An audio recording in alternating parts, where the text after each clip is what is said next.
আসসালামু আলাইকুম সম্মানিত ভিউয়ার্স, সম্মানিত দর্শক। আজকে কিছু বিষয় শেয়ার করবো আপনাদের সাথে। আমি সাব্বির বলছিলাম, যেটা হচ্ছে যে খেলাধুলা রিলেটেড বিষয়।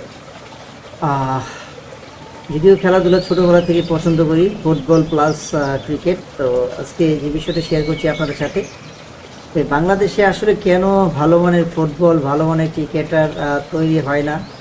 অ্যাকচুয়ালি আসলে এটার পিছনে কারণটা কি, আজকে এই বিষয়ে আপনার সাথে শেয়ার করবো 1 থেকে 2 মিনিট। তার আগে বলে নিচ্ছি, অবশ্যই আমার পেজটাকে ফলো করে নেবেন, আর ভিডিওটা যদি ভালো লাগে অবশ্যই শেয়ার করে নেবেন।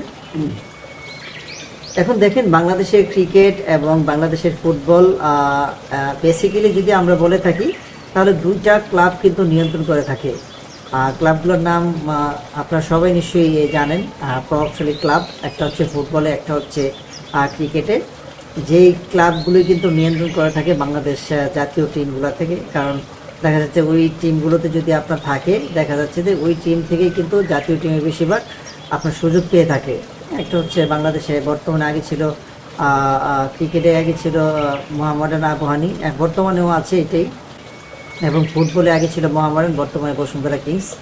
তাহলে এদের প্রভাবের কারণেই কিন্তু আজকে বাংলাদেশে ভালো মানের প্লেয়ারগুলো কিন্তু সুযোগ পাচ্ছে না। এই যে দেখেন, ফাহমিদুলকে নিয়ে কিন্তু বিতর্কিত হচ্ছে, অথচ যার আপনার স্কিল, ওর স্কিল যে কতটা ডেভেলপ আমরা কিন্তু অলরেডি ইতিপূর্বে দেখেছি, বিভিন্ন সোশ্যাল মিডিয়াতে আমরা কিন্তু দেখেছি। তার যে স্কিল, তার যে ড্রিবলিং, এটা কিন্তু চমৎকার। এবং এই প্রথম দেখলাম যে একটা ছেলে আপনার আপনার ভালো ফুটবল খেলে প্রস্তুতি ম্যাচে হ্যাটট্রিক করেও আপনার বাদ পড়েছে। আমার প্রশ্ন হচ্ছে যে হামজা হামজা যেখানে আসছে, সেখানে একটা ইউরোপিয়ান একটা ফুটবলার, যেটা বাংলাদেশি বংশোদ্ভূত, সে যদি এখানে থাকে, দেখা যাচ্ছে তার স্পিডটা কিন্তু এখানে বেড়ে যাবে।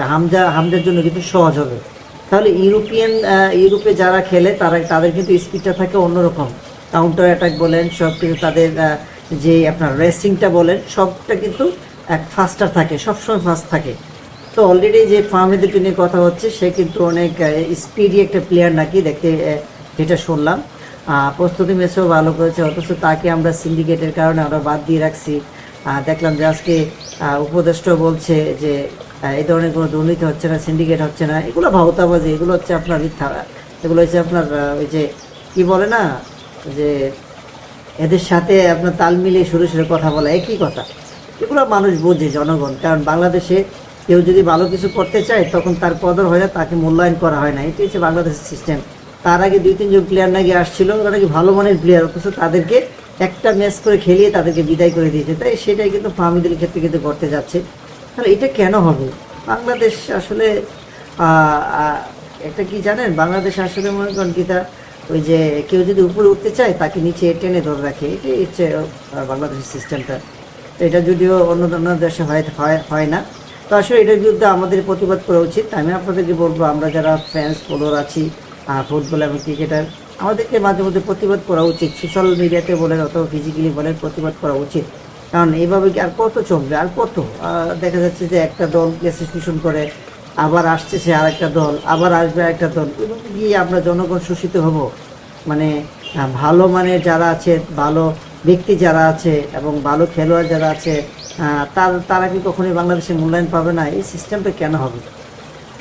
এগুলোর বিষয়ে আসলে আমাদের সাধারণদের এই প্রতিবাদ করা উচিত। যাই হোক, ভিডিওটা অনেক লম্বা হয়ে গেছে। আমি আপনাদেরকে বলবো, অবশ্যই যদি ভিডিওটা ভালো লাগে অবশ্যই শেয়ার করবেন, আর অবশ্যই পেজটাকে ফলো করে রাখবেন। সে পর্যন্ত ভালো থাকবেন, আর কমেন্ট বক্সে আপনাদের মতামত জানিয়ে দেবেন। ধন্যবাদ সবাইকে। আসসালামু আলাইকুম।